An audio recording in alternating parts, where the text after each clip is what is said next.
America और Israel के संयुक्त ऑपरेशन के तहत ईरान पर जिस तरह से हमले किए गए, उसके बाद से ईरान काफी बौखलाया हुआ नजर आ रहा है।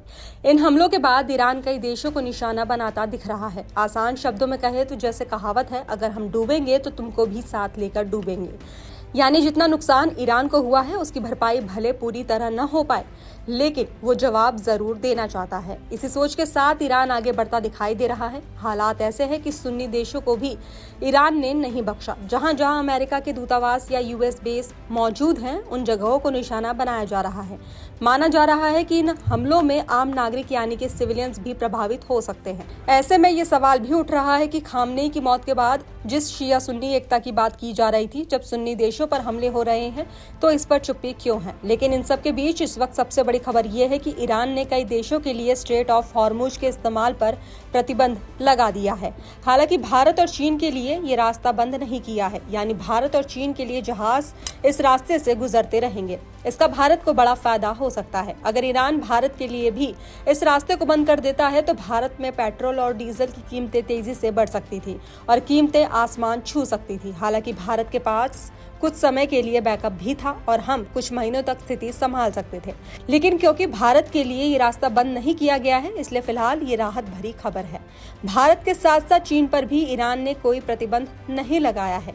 ये प्रतिबंध अमेरिका, इजराइल और उनके कई पश्चिमी सहयोगी देशों के जहाजों के लिए लगाया गया है। दरअसल इस पूरे घटनाक्रम को ऐसे समझना होगा कि ईरान में जिस तरह से धमाके हुए और तेहरान में भारी तबाही की खबरें सामने आई, उसके बाद हालात तेजी से बदले। खामनेई की मौत की खबर सामने आई और उनके संभावित उत्तराधिकारी के मारे जाने की बात भी कही गई। इसके बाद ये चर्चा शुरू हो गई कि ईरान अब कई देशों से बदला लेने की कोशिश कर रहा है, खासकर उन देशों से जहां अमेरिका सैन्य ठिकाने मौजूद हैं।